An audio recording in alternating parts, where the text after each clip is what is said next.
Good day to you all. My name is Isaac. I'm a member of the West Coast chapter up in Finland. And this is how today's reading goes. Do not think that I have come to abolish the law or the prophets. I have not come to abolish them, but to fulfill them. For truly I say to you, until heaven and earth pass away, not an iota, not a dot, will pass from the law until all is accomplished. Therefore, whoever relaxes one of the least of these commandments and teaches others to do the same will be called least in the kingdom of heaven. But whoever does them and teaches them will be called great in the kingdom of heaven. Now, God does not change. That, I think, is the very first thing you can get from this passage. He's the same. He will fulfill his promise to us yesterday, today, and tomorrow. Perhaps not always as we want him, though. That's worth remembering. The other thing that kind of superficially comes to mind is that God seems to be a fairly harsh, a very righteous and unyielding God. Which I think is true, in a sense, but the question here is, what does this law that we cannot change say? What are the dots that we cannot remove? What first comes to mind when we talk about the Bible and Jesus' teachings and the rules and the laws are the Ten Commandments. I think most of us can fairly easily agree that these make sense. Don't kill people. There's one God, the basic stuff. They're easily agreed upon. We're not necessarily that good at actually doing what they say. So whilst they are simple and quite clear, they are not an easy thing to uphold for any of us. On the other hand, there are many other rules in the Bible, and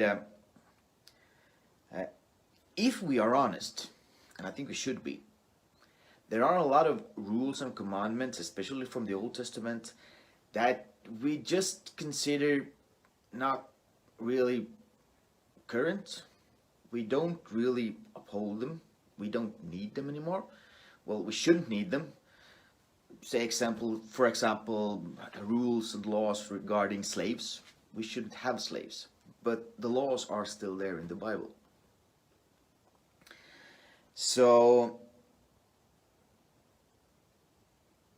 it's worth mentioning that the notion that we are following the Bible to the letter isn't really possible, and none of us do that to the extreme. Nobody does that. So just keep that in mind. None of us are really strict at the end of the day when it comes to how we read and understand and interpret the Bible. So show each other mercy on that point. Now, while that as a notion might sound somewhat confusing and somewhat contradictory, I'd like to read another passage of the scripture to you all. And in this passage, there's a lawyer, actually, that asks Jesus what the greatest commandment is. And it goes like this. But when the Pharisees heard that he had silenced the Sadducees, they gathered together. And one of them, a lawyer, asked him a question to test him. Teacher, which is the great commandment in the law? And he said to him, You shall love the Lord your God with all your heart and with all your soul and with all your mind. This is the great and first commandment. And the second is like it. You shall love your neighbor as yourself. On these two commandments depend all the law and the prophets. Consider though here that Jesus is not only telling them what commandment is the most important, what the great commandment is. He is even saying that on these two commandments depend all the law and the prophets. Love God, love your neighbor. That's simple. The Bible is sometimes described in churches and similar surroundings as kind of a rule book for life or a map for life. And whilst I kind of see the point in that, I struggle a bit with both, to be honest. Because to me, I think that the Bible is mostly about relationship, actually. Our relationship to God and our relationship to each other.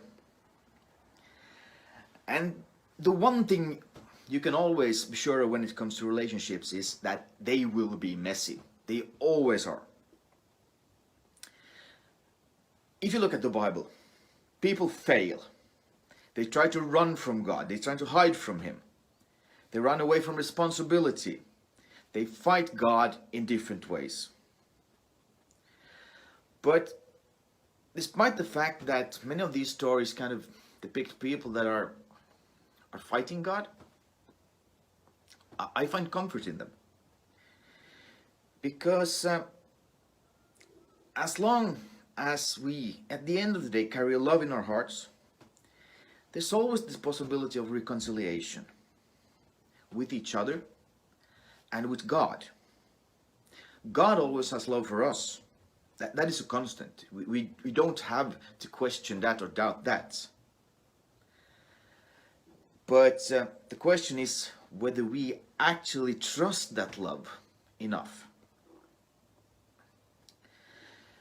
But I'd suggest that you shouldn't read the Bible as a rule book.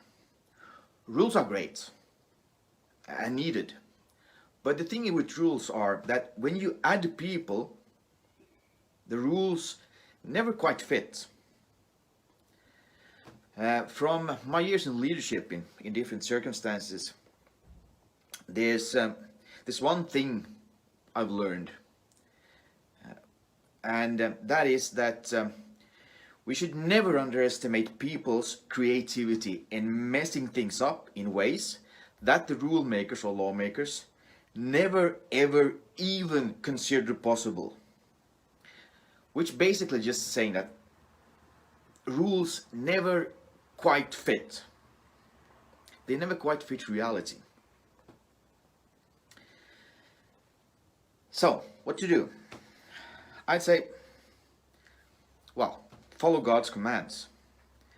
The most important ones, which upon all the law and all the prophets stands, is the two great ones. Love God, love your neighbor. When you mess up, your first thought should be, I need to talk to God, not to run from God. But we often try to run. It's very human. But we should run to Him, not from Him, when we mess up. Because He loves us. That's what He does. That is what the Bible tries to tell us over and over again. When it comes to other people's mistakes, I make plenty enough of my own. So personally, I don't really have time to pick other splinters. The logs in my own eyes weighs too heavily on me. To finish this off, occasionally it happens you stumble on actually good things on social media, and I stumbled upon a meme that goes something like this. God bless, and you all have a good day.